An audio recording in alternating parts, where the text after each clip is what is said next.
बयान दिया है। उनके इस बयान के बाद कॉमन सिविल कोड को लेकर एक बार फिर से नई बहस छिड़ गई है। डिप्टी सीएम ने कहा है कि योगी सरकार कॉमन सिविल कोड लागू करने पर गंभीरता से विचार कर रही है। इस स्पॉट में देखें।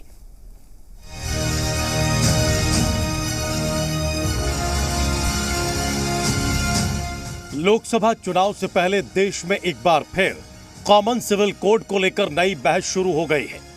यूपी के डिप्टी सीएम केशव प्रसाद मौर्य ने इस पर बड़ा बयान दिया है। उन्होंने कहा है कि जैसे उत्तराखंड सरकार कॉमन सिविल कोड लागू करने जा रही है, वैसे ही यूपी सरकार भी इसे लागू करने पर विचार कर रही है। एक देश में एक कानून सबके लिए हो, इसकी आवश्यकता है। किसी के लिए कुछ हो, किसी के लिए कुछ हो, इससे बाहर निकल करके मैं समझता हूँ सोचने की आवश्यकता नहीं है। और उत्तर प्रदेश सरकार भी इस दिशा में गंभीरता से विचार कर रही है।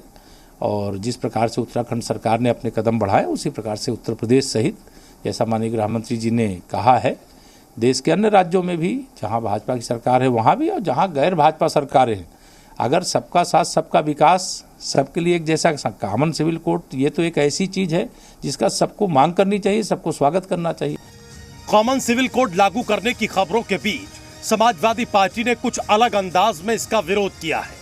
सपा प्रवक्ता अनुराग भदौरिया का कहना है कि बीजेपी को महंगाई भ्रष्टाचार पर भी कानून बनाना चाहिए। एक कानून ऐसा ही बना दीजिए जिससे पूरे हिंदुस्तान के अंदर में महंगाई, बेरोजगारी दूर हो जाए। पूरे हिंदुस्तान के अंदर में ये जाति धर्म के झगड़े खत्म हो जाएं। पूरे हिंदुस्तान के अंदर में सिर्फ विकास की राजनीति हो। ऐसा भी तो कोई कानून ना है प्रभु। डिप्टी सीएम केशव मौर्य ने यूपी में भी कॉमन सिविल कोड लागू किए जाने के संकेत दिए हैं। ऐसे में सवाल यह है कि क्या उत्तराखंड की तरह यूपी में भी कॉमन सिविल कोड लागू करने की तैयारी हो रही है। ब्यूरो रिपोर्ट, जी मीडिया। वहीं बीजेपी सांसद रीता बहुगुणा जोशी की किताब लॉन्चिंग के पहले ही विवादों में घिर गई है। दरअसल रीता बहुगुणा जोशी ने अपने पिता हेमवती नंदन बहुगुणा पर लिखी हुई किताब में कई बड़े और चौंकाने वाले खुलासे किए हैं। इस रिपोर्ट में देखते हैं।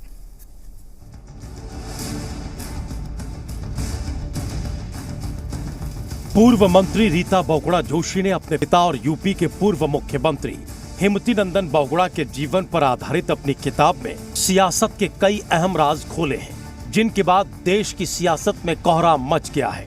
डॉक्टर राम नरेश त्रिपाठी के साथ मिलकर लिखी इस किताब में रीता जोशी ने पूर्व प्रधानमंत्री इंदिरा गांधी और अपने पिता के संबंधों में आई खटास के बारे में भी विस्तार से बताया है। उन्होंने बताया कि पूर्व प्रधानमंत्री वीपी सिंह और राजेंद्र कुमार वाजपेयी उनके पिता के खिलाफ इंदिरा गांधी के कान भरते थे। उनके पिता का मानना था कि वीपी सिंह में देश चलाने का विजन नहीं था। वो कहते थे कि वीपी सिंह कुंठित मानसिकता के हैं और उनमें राष्ट्र चलाने की कुव्वत नहीं है। इनको बागडोर मिल गई तो ये राष्ट्र को बर्बाद कर देंगे। वाणी प्रकाशन से प्रकाशित होने वाली रीता जोशी की इस किताब का विमोचन आने वाली 3 मई को उपराष्ट्रपति वेंकैया नायडू करेंगे। किताब के लॉन्च होने में अभी समय है, लेकिन उससे पहले ही किताब ने सियासी गलियारों में हलचल मचा दी है। ब्यूरो रिपोर्ट, जी मीडिया।